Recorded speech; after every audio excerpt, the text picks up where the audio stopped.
Hello. Welcome to Kernels of Truth, brought to you by Progress Kentucky. Thank you so much for joining us this week. I have a very exciting show. Exciting because we've got some, kind of contentious Kentucky political issues that we're going to cover. We do not have a guest, so it's just going to be me, but it's going to be me and a very exciting new co-host. So we'll get to that in just a minute. But thrilled to be back on your interwebs. Thanks for hunting us down or searching us up or clicking on us or whatever. But yeah, we got Rocky versus Jacqueline. It's official. We got Mitch versus Andy, and people are officially losing their minds. And we're gonna talk about a few ways to get involved. So before we get into those news stories, let's go ahead and introduce you to the new Kernels of Truth co-host, our new Colonel, Shana. Shana, how are you doing? Good. How are you, Aaron? I'm great. I always love a chance to talk politics with people whose views I respect, even if I don't 100% always agree with them. So yeah, Shana, who are you? Where are you? And most importantly, who is on your Bitin list this week? Loaded questions. So I am Shana. I'm a Kentucky native. I've worn a variety of hats over a number of years, doing different things, from being a domestic violence advocate to a community organizer. And I'm so glad that you asked me who's on my biting list, because I'd say this is probably where you and I will delightfully agree, in that it is Rocky Adkins. So I'm going to go ahead and rip the Band-Aid off and throw that out there. Awesome. So yeah, and then that's you. We'll get to that story in a second. But where are you based? Where do you do most of your organizing? So I'm in Richmond. I'm in Madison County. Nice. Very exciting. So Shana's a relatively recent new addition to the Progress Kentucky board as well. Really excited to have more folks from Madison County, because there's a lot of votes down there. There's a lot of great organizing that's happening down there. A lot of important issues. Did you make out okay in the storms? Yeah, we did. Thankfully, we were good.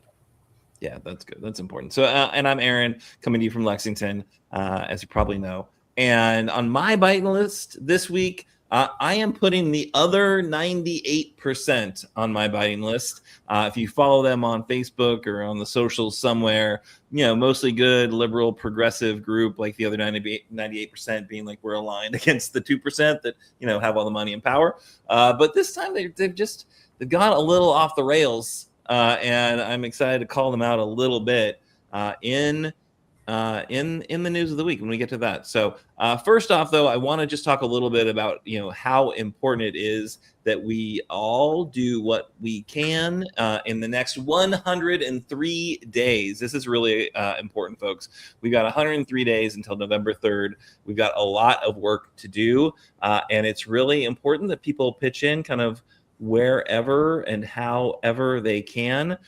We have been doing our, a few times a month. We've been doing our postcarding. I asked Shana about the storms. If you're not here in Central Kentucky, maybe you missed it, but huge storm front came through last night, Wednesday night, and it led us to cancel our postcarding efforts. We were going to be at Wisebird Ciders in the distillery district. Unfortunately, because of the weather, we went ahead and canceled that, but they're going to reschedule it. So we'll be there next Tuesday instead. So that's July 28th. If you've not been out to one of our postcarding parties, you got to do it. Shana's hosted some down in Madison County. We've been doing a lot of them in Fayette County. West 6 Barrel Room is on the second Monday of the month. So we'll be back there August 10th. And then Wisebird will be next week, July 28th.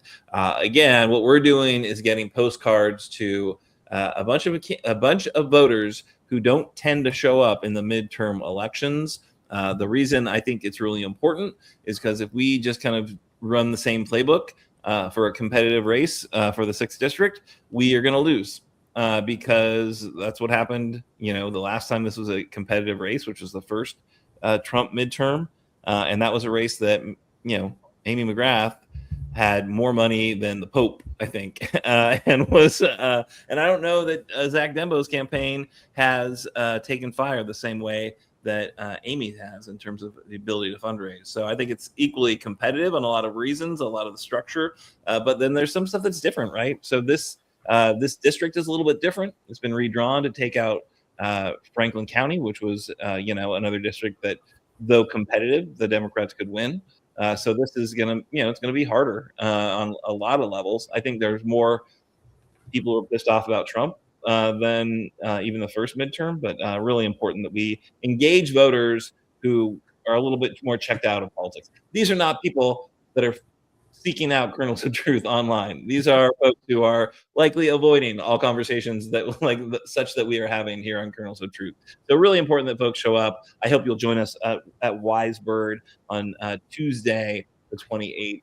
Fun time, hang out with fun folks. You feel better about doing something. But yeah, one more thing you can do. I want to just put a plug in for this Friday, July 24th. This is a kind of national call to action. It's the Justice for All Vigil. The Lexington No Kings Coalition. That's us. That's AFT, Bluegrass Activist Alliance, Peaceful Bluegrass Resistance, Gathering for Democracy, and 5051 Kentucky. All coming together to do that vigil. Will be at Triangle Park at 8:30. This is, of course, in response to the ICE murders, the just tragic, unjust, infuriating ICE murders that have happened over the past week and a half or so. The one in Houston and then the one in Maine. So demanding justice for Lorenzo and Johan, and really important that folks can come out if they can and just show unity that we need to end these ICE murders. So those are the kind of call to action stuff that we got going on right now. I hope you can come out for one or both or all the events we're doing. But really, it is important for folks to show up, right? All right, so yeah, I think that's what we got to cover. Shana, are we gonna do another event, another postcard event in Madison County? Do we want to do another one? Yes, we are. And we've talked about doing it a little different. You mentioned, utilizing the same old playbook. So we are trying to figure out what's a good day of the week, what's a good time, and what's a good location, in that it's an opportunity for folks to come together and have conversation, or if their capacity permits, they can stop in, pick up some postcards, get a list, and we can go from there. So stay tuned. Yeah, stay tuned on that. We definitely want to engage Madison County voters for sure. We got some great board members down there and volunteers. But yeah, we just need to get our act together, really is what we need to do, Shana. Get our act together and figure out how we're doing that. But we're not stopping folks from Madison County making the trek up to Fayette County. We'll let you come up if you want to, but we'll let you. We also want to come to you. Yeah, we don't want folks have to drive. But I think democracy's worth a drive a little bit from time to time. All right, let's do news of the week, shall we? Sure. Awesome. Well, this is the best part about it. It's because we have a little graphic that moves. So news of the week. First story coming to us from Shana. So in this week's news, as it seems with a lot of weeks, folks are upset and dismayed about the situation we have ongoing with Mitch McConnell. And so there's a lot of chatter and conversation about calling upon the governor to do something, right? And so the headline in this particular article states, the answer isn't that simple. As we're well aware, Mitch has been out of pocket, if you will, for a period of time. And there's been a lot of speculation as to why and what's going on. And naturally, people are concerned and they're curious about what can happen in this particular moment. And so really, there's a lot of uncertainty in that the court of public opinion is vast, right? And I think the long and the short of it is that we as citizens are not very clear about what the governor can do. And the devil is always in the details, in that what can he do legally? And so, Aaron, that's a little bit of what I'd like to hear from you, if you will. In that we in Kentucky, as I've described to people, we do things very spicy. Like, we have our own set of rules.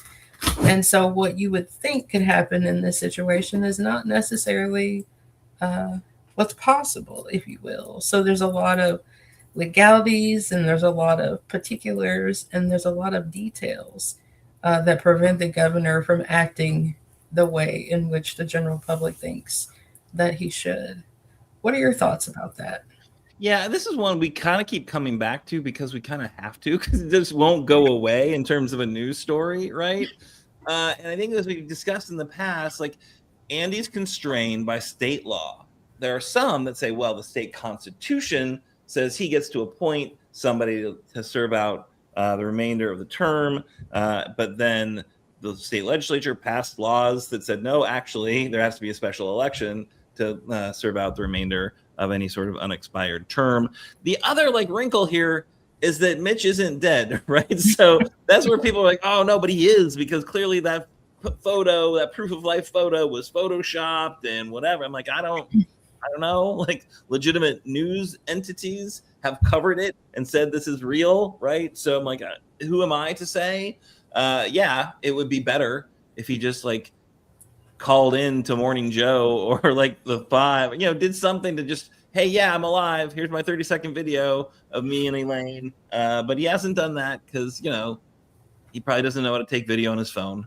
Like, let's be honest, right? And his staff are like so checked out and looking for their next job that they're not, not doing the basics of communicating. He's never communicated with his constituents. He's never given a crap what we thought about him and his job, right? He's in office. You can't ever get a human, very rare that a human will ever pick up when you call his office. And then when they're like, oh yeah, he's not available, they're not available. You can't even leave a voicemail most of the time, right? They just don't care. So this, I think, is very in keeping with his general approach to constituent services by and large. So I don't buy all the like, oh yeah, he's dead or he's on life support, and these are like fake pictures. Like, so if you exclude that as a likelihood, then what's Andy going to do, right? And I always keep coming back to the Kubono, like who benefits from any of this? Like right now, Democrats kind of benefit because Mitch isn't voting, right? So it's like it's better for folks who want a progressive agenda in Washington, D.C., that Mitch is not being wheeled in his wheelchair, or the person that would probably win the special election, like, I don't know. It's, so the law that was on the books was that Andy would have to point from 3 candidates that the Kentucky Republican Party, in this case Republican Party because Mitch is a Republican, that they would advance 3 options and that Andy would get to pick one of them, which is weird, but they would all be Republicans. We know that, right? And so they'd be hale and hearty and able to walk to the Senate floor or Senate well and vote, right? So we know that would happen. So I feel like actually we're kind of doing better right now that Mitch is just in his nursing home or recovery home or whatever. I don't know. That's my take on it. But again, I did put the other 98% on my Bitin list because they've made this like the biggest thing. Like there are multiple posts, thousands of comments and hundreds of comments, and like, why isn't the governor of Kentucky doing anything about Mitch McConnell? It's like Merrick Garland all over again. People are sick of weak ass Democrats who do not fight fire with fire. I'm not sure what the fire is exactly that we should be fighting with. Again, old sickly senator, and unless you firmly believe he's dead or like brain dead, if you believe Laura Loomer, that we should act in this way instead of all reportable, like actual legitimate reporting outlets who have said, no, he's in fact alive. And we have, he is asserted that he's alive. There are people who say they've talked to him on the phone. Why would the Senate, leader lie about having a phone call with Mitch McConnell? Like, I don't get, like, who is this helping? How would this help anyone that, if Mitch was brain dead and had to like give up the seat, there could be a special election. I don't think there's any chance that Mitch is going to be replaced by a Democrat. A very good likelihood. I don't know. We'll see. The ultimate, any quick election, I don't know. It just seems highly unlikely that a Democrat's going to win it. So I don't know why this becomes the thing, because again, I don't think we've got any good options here right now. So that's my take on it. I don't know if there's any other thoughts you have, Shane, about like what's going on. I have a couple questions for you to kind of follow up on your thoughts. Going back to the meme and a point that you clarified, really for me, and probably for some others, in that I was aware of the element of a special election, but I was not aware of the element that they would all be Republicans. So that was the state law that they had passed, and then they passed another one that just said it was like, we're going to do special elections. Actually, we're not going to do appointments at all. We're just going to do special elections, right? But there's like timelines for special elections. You can't just hold a special election tomorrow, right? So you have to you do the math, and you're pretty soon you're like, oh yeah, might as well just have that election that we're having in 103 days, right? Where we're going to replace Mitch in 103 days anyway. So let the voters decide. I think what most rational actors in this conversation expect was that if he was incapacitated, if he stepped down before, January of next year, right, that there would be like the regular election and the special election, and it'd be on the same ballot, and people would it'd be the same candidates, right? So what would happen would be there like the unexpired term, Andy Barr, Bootlicker Barr, or Charles Booker would just go in immediately sworn in as soon as that election was certified. So during that, during that lame duck session, we would have a senator again. But again, the tricky thing is he's alive. So that's still like, how do you call a special election to replace a guy that's still alive? And they're like, oh, you really just need to say that he's incapacitated, and that way we can call the special election. I'm like, I don't, but he's saying he's alive. So I don't know. It seems like, how do you do that? I don't know. Well, and I think, that is kind of the whole point of it, as you pointed out. Maybe some folks assume that because our governor is a Democrat, that the next natural replacement would be, we're going to instill a Democrat, not having understanding of the finer elements of the process. I, like you, I'm like, why would we have a special election when we get to vote on it in November anyway? And that will be the replacement. And maybe it speaks to the greater point of what you were talking about with how this is just pattern for how McConnell has handled, what did you call it? Constituent services, if you will. Kind of like, senatorial ignoring his service. Yeah, ignoring that. A rational actor would have considered that he had long reached a point that he was able to do the job. And then that brings up my second question or comment, if you will, in that is there a marker for somebody to be able to come in and say you are no longer fit or able to do your job?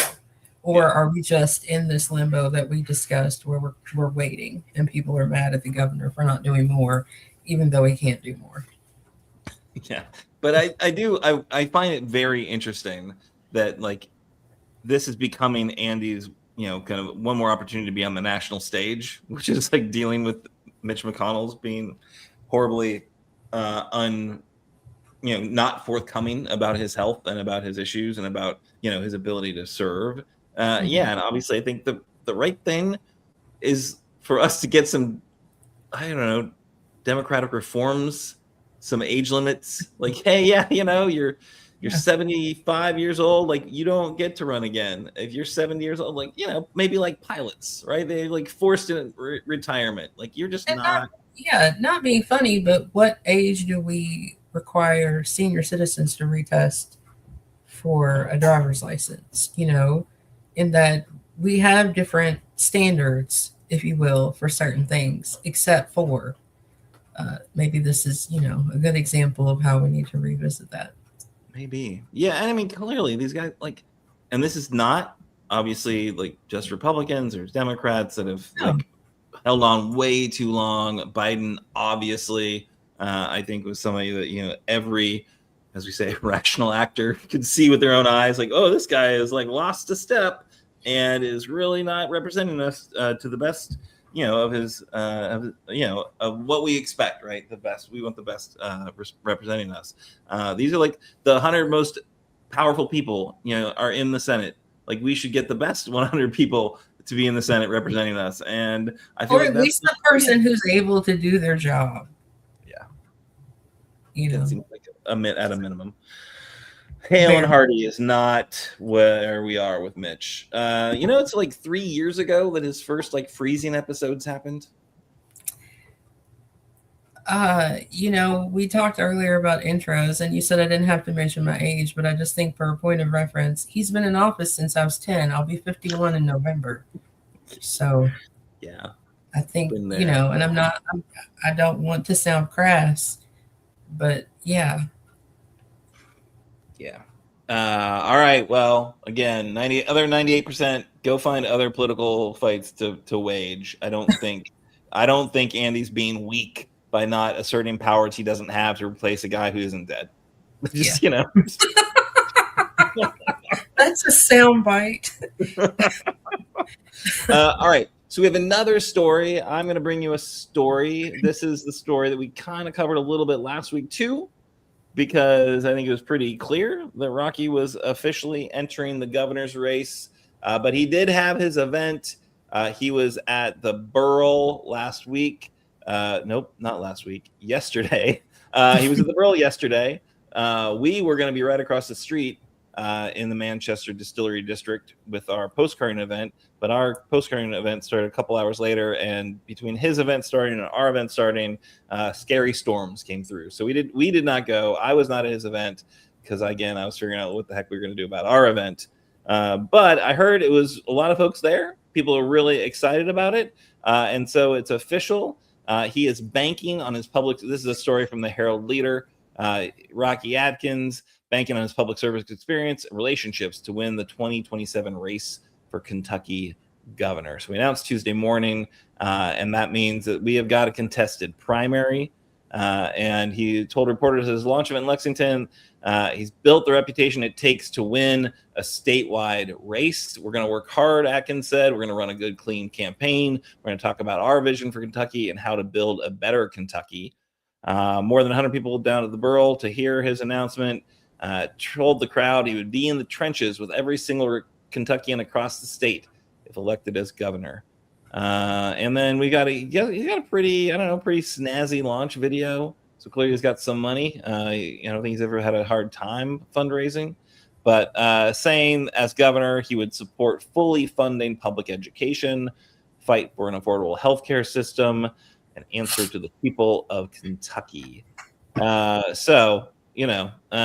did a little, geographic quiz in his announcement. From the mountains of East Kentucky to the west end of Louisville, from the farms of the Purchase to the streets of Lexington, from Covington and Newport to the Tennessee line, and from every community in between.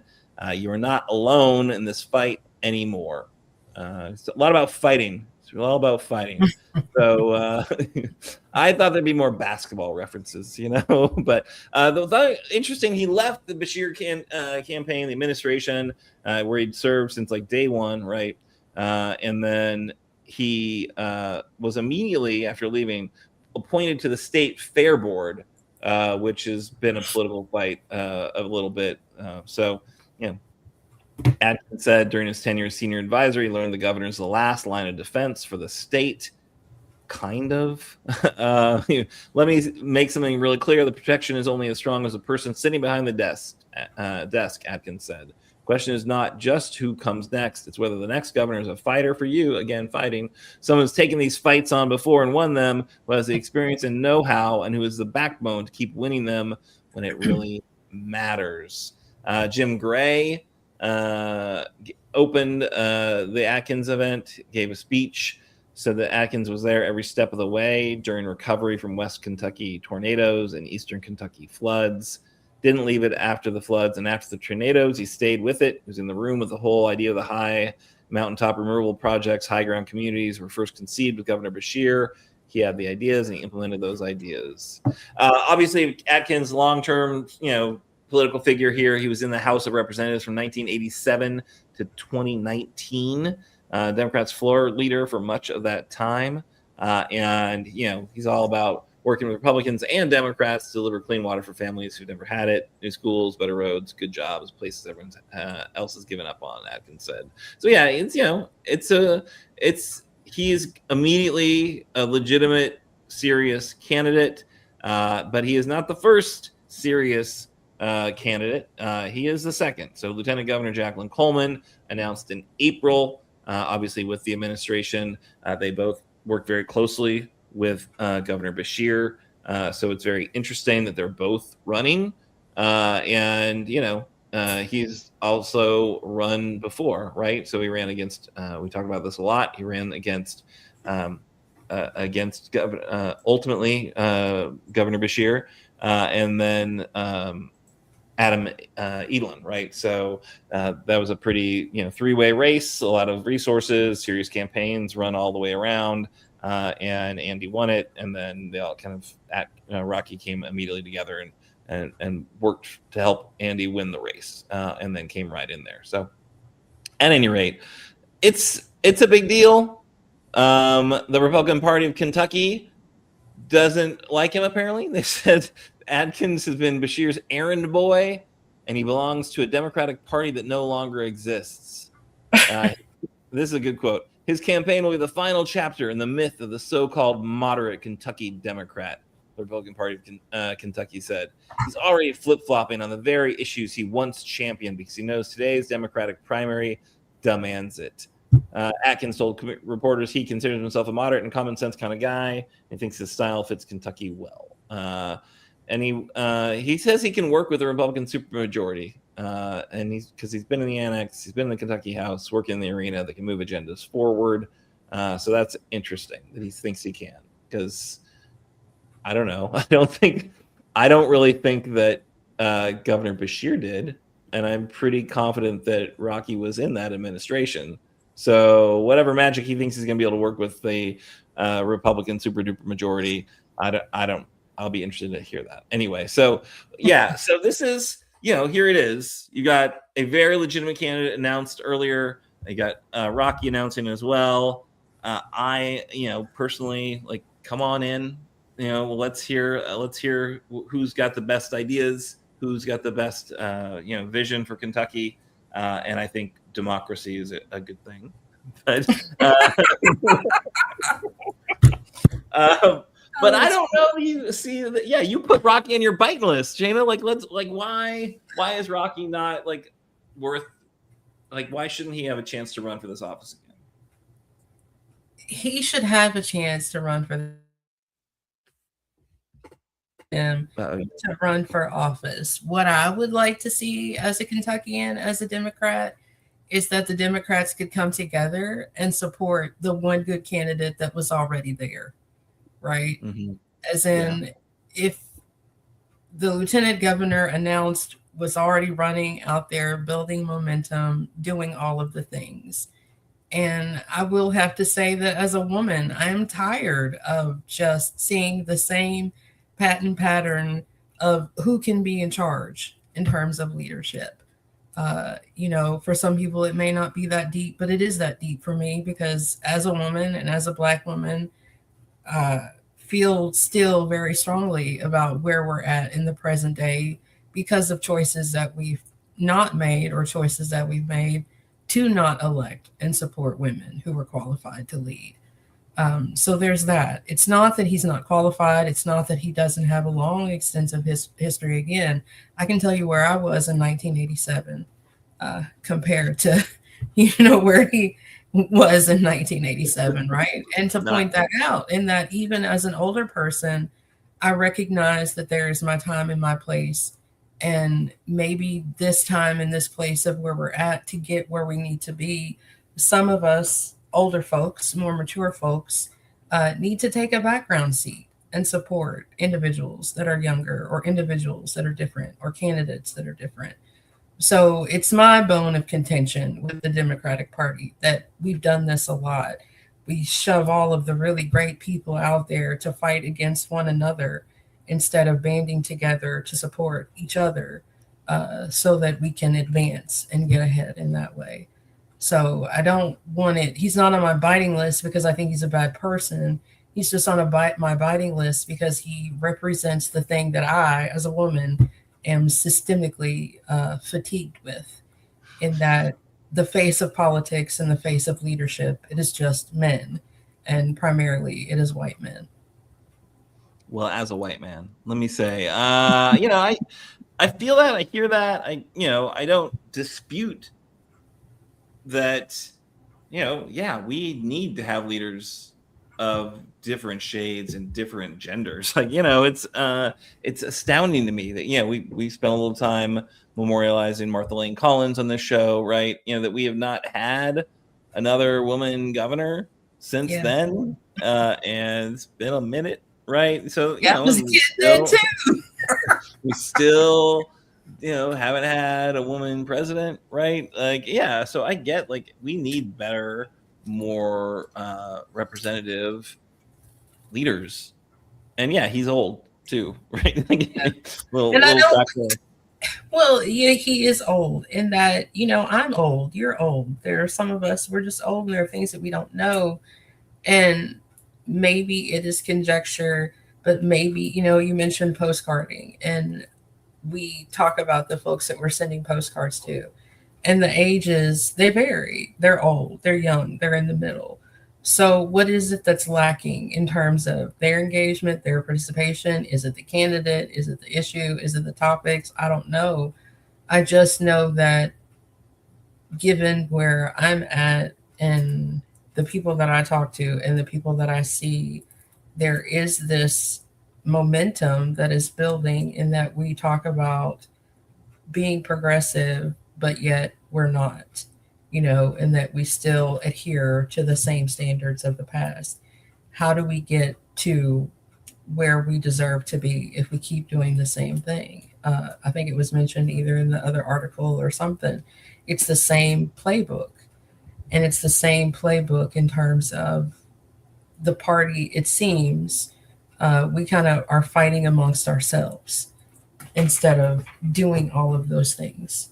Well, I will say this on the fighting amongst ourselves bit, I just think primaries are a good thing. I don't think it's inherently bad. People get offended that we have candidates. No, I want to pick a candidate. I don't want to have the party pick for me. I don't want oh well, everyone agreed that it's her turn, so we should just we wouldn't have had Barack Obama if people are just oh, the turn, it is Hillary's turn, so why would any legitimate candidate challenge her because she's waited in line? I don't know. I feel that's the great thing about democracy. People should just jump in if they think they're the best candidate.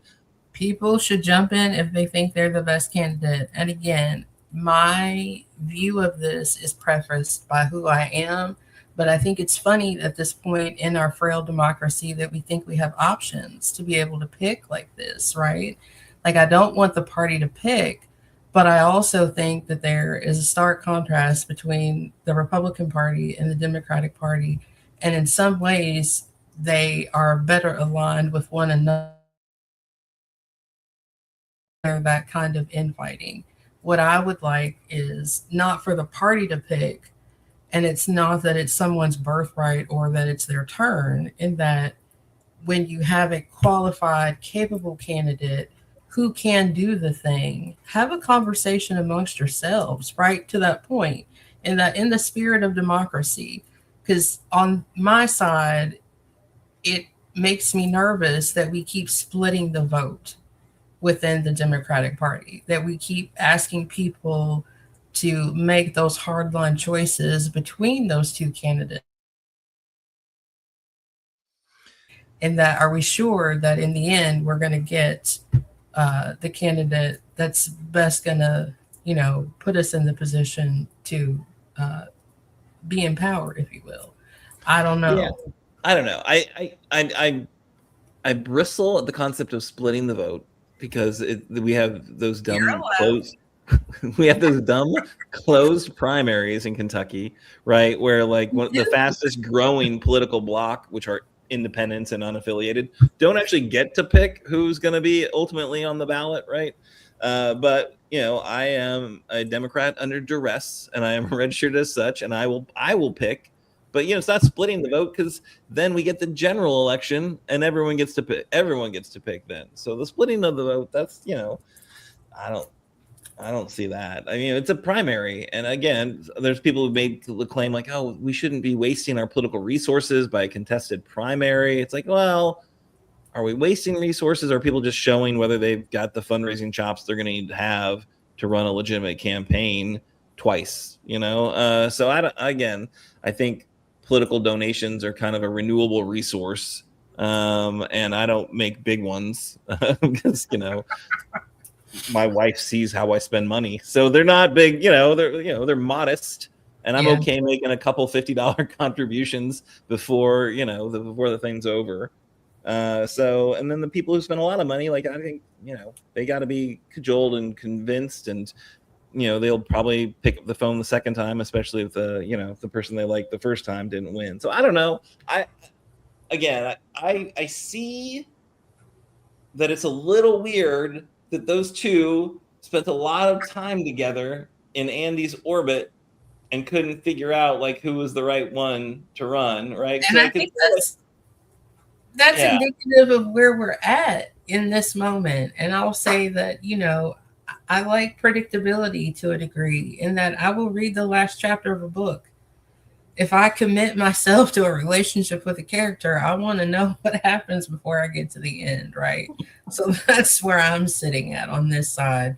And it really, I think that speaks to your point, in that we have this system, we have this structure where all of these people are together and they're aligned in terms of their movement, their action, their work, their values, their beliefs. But yet it appears on the outside, there's not a lot of internal conversation, right? And so, as you said, you were right. You were allowed to bristle at it. It's not technically splitting the vote, but it is causing people to make a choice. And I think that a contested primary is great, but also you and I have very different levels of optimism when it comes to where we're at in terms of the democracy, right? And I just think that we need to take all of the surefire bets together collectively. Like we had some pregame conversation and said, hey, we're all going to do this to get to that path where we can have a more open system, right? Because the closed primary, we understand that it's problematic all the way around, but we don't have stasis yet, right? We're just out here willy-nilly. Come on, y'all. Let's get a plan. Yeah, I don't know. That's still kind of, to some degree, it's annoying that those two couldn't figure out who's the best candidate. But I also feel like voters, it's their call. It's the voters' call, right? It's not those two deciding, really. It's the voters deciding. And I'm excited for the voters to get to decide. I'm excited.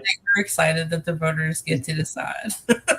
And we got we got a really big election in between now and then. Right? So the fact that they're like, oh yeah, we have an election in 103 days, but I'm going to announce my candidacy before that one, just to people are going to show up to the election in November, go like, why can't I pick Rocky? Because he's running his campaign. Because we are not, our civics education is not foundationally sound in our nation right now, and a lot of people are tapped out and they're not paying attention. But anyway, we can talk way more about this race because we got a long time to talk about it. Right? It's not going anywhere. Right, exactly. There's very little urgency on this one to make any final decisions. I saw people were like, well, I'm supporting this person, and here's why. I'm like, okay, I'm gonna wait. I'm gonna be swayed. I want to hear his answers on guns and abortion, because he's got a long track record of not being my guy on guns and abortions. The Republican has said he's had to change his. The Republican said because there's no space in the Democratic Party anymore. I'm like, good. I don't think this should. Comment. That's a confusing comment. That quote that you shared, that's confusing. Well, yeah, they're gonna try to because he thinks the Republicans think if he is able to get some of those more rural conservative, historically Democrats who are mostly Fox News watching MAGA probably right now. I shouldn't say that because I haven't talked to all of them, but I do think there's that cultural space that we all used to be Democrats across Kentucky, and then the culture wars happened, and some people kind of we all used to be Democrats. This was one of the last Southern states to flip, and so there was kind of the uniparty in Kentucky was Democrats, but all I'm saying is things have changed. And if you look now, it's like, yeah, I've been informed that they have. So yeah, I wasn't aware. I thought it was all the same. So, but if he can get some of those cultural, more conservative folks go, oh yeah, I remember when the Democrats used to actually like care about people like me, and and Rocky can be, yeah, I care about people like you. I am people like you. The irony is, though, I'm going to speak for that delegation, right? We never stopped caring. And I think it's that so cultural stuff, though. Fox News convinced a lot of people that the Democratic Party don't like you. And that Hillary Clinton like hates you. And when she said, things about coal jobs, that didn't help. It wasn't the Democrats. It was people being against.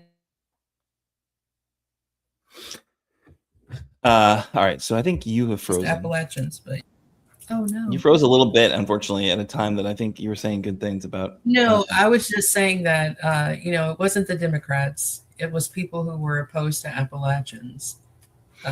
So telling people that the Democrats were like, I don't think it's all good faith. All right, so we have queued up Rocky's video. We can watch a little bit of it because we don't have a guest, but I do think this conversation has been super insightful for me. So we should have counted. Oh, can we say this at the beginning of the quote? How many times the word "fight" is used? Or is it I don't. It's a lot. It is. It's a lot. He is leaning into the fighting for sure. All right, so let me go ahead and share this thing, and then we can talk a little bit about it. Because I'm a Kentuckian, and we keep fighting. Can we hear it? For each other, for a better future. Keep fighting so everything we work for doesn't disappear, gone just like the lose. They take complete control. I don't hear it at all. No check. No balance, no stopping the radical agenda. As Democrats, we embrace diversity and respect differing opinions, but we can't afford to fight each other because next November, we must win. And to do that, we must be united. So catch your breath, get back up, dust yourself off, and fight.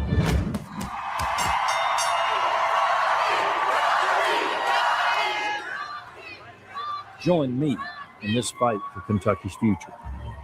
I'm Rocky Adkins. There's two things I know to always hold true.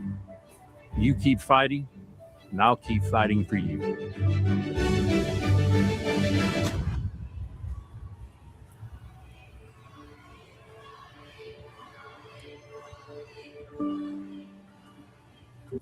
All right, so I could not hear how many times he said fight because it more was than five. More than five. All right, more than 5 times he's fighting. Could you tell what the fight exactly is? Well, we watched, you and I have a little bit more context in that we watched the full ad earlier, and I'm gathering he's talking about fighting for a way of life, our way of life, and then also there's the comment right before the segment you played where he talks about the checks and balances. And then there is a line in there where he talks about being a moderate Democrat, and I don't want to misquote, but maybe it is kind of to what you were just talking about before, in that the Democratic Party never cast aside a good majority of Kentuckians, and that there's always been that care and consideration. Yeah, I like that. All right, so we'll see. We'll have more time to talk about this. Shana, appreciate you coming on to talk about this with me, because I saw your Facebook comments and I realized, we don't 100% agree on this. This could be interesting, because I do like to have a yeah. We don't 100% agree, and cheekily, but also seriously. When is the year of the lady, and not in a gross like DEI kind of way? It's just, when are we really going to lean into female leadership? Yeah. So nope. This has fired up a lot of people. There was I will say it seems it's a hot topic. 100% of the people who are pissed at Rocky for getting in. Nope, that's a lie. I just lied. It's like, a lot of women, some teachers I know. There's also, just some pretty progressive folks who think he shouldn't be in because, some of the points made earlier. So we'll watch it all happen. Lieutenant Governor have been in that group of people he showed there in the clip with the red. Wasn't that the teachers union? Oh, I don't know. I didn't see that. Rewatch that at the end with the red shirts. I feel like that was from some of those days whenever they had to crop her out. Or no, I'm just saying to your comment about the teachers. Ironically, the teachers are upset. He, did pay homage to that piece of organizing. Yeah. So if it wasn't, because if it wasn't for that, like, it would have been a harder fight for Annie to win, right? Like, obviously the teachers were huge in overturning Matt Bevin because they hated Matt Bevin with a passion because he was a horrible human and also a terrible person. Terrible person. And that was the other thing we do. He is not in jail yet. Like, we always like to check in on Matt Bevin, whether or not he's been put in jail. I think he's still hiding out in Maine. His court date is a week from yesterday, I believe. So we'll see what happens in that court date. He might end up in jail at the end of that court. Will they go get him? I mean, he'll be right there, so it'll be easy to get him because he'll be in Louisville. Will he show up? Because didn't he not show up one time? Oh yeah. I think he has to show up this time. Maybe they would. Maybe if he doesn't, then maybe they would go get him. Well, keep me posted. Yeah, well, we're gonna keep covering that story for sure. All right, what else have we got to do? I think that's mostly it. I think we're just kind of like, I'm gonna close out the show, and I'm gonna say again, thanks for coming on and hanging out with me, Shane. It's always a pleasure talking politics with you. I hope you'll do it again. Bring up another controversial topic that we politely disagree on. For sure. Absolutely. All right. So a couple of things as we close out the show.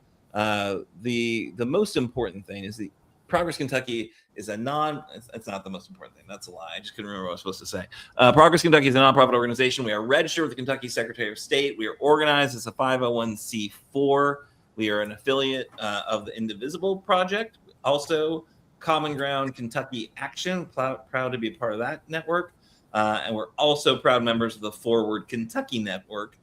Thank you, Bruce Maples, for all you do for a progressive media landscape in Kentucky. Our goal is to educate, organize, increase voter turnout, and advance a progressive agenda through civic engagement. We're going to be back next week. We're going to be joined by former state representative and Kentucky 6th candidate, Sherilyn Stevenson. So very excited to have Sherilyn on the show. Production of episode 268 was by Parker Kinda and by me, Kinda. It wasn't the best work, just for being honest. But we muddled through. I hope people can hear that commercial.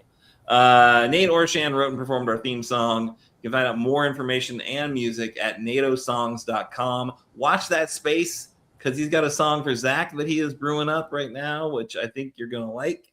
If you miss our weekly live stream on Facebook or YouTube, our audio podcasts are available along with our show notes on Apple, on Spotify, really wherever you get your podcasts. iHeartRadio, use that one. We're there. Pandora, use that. We're there. We're on all of them. If you do listen to our pod, please leave us a 5-star review wherever you're listening right now. And then if you are watching on YouTube, please do subscribe. Please do, like all the things so people know what we're doing over here. We're not doing it just to talk to each other. We would like to talk to a lot of folks around the state of Kentucky, but certainly within the 6th district. Anyway, thank you so much. Thanks for joining the show, and have yourself a wonderful week.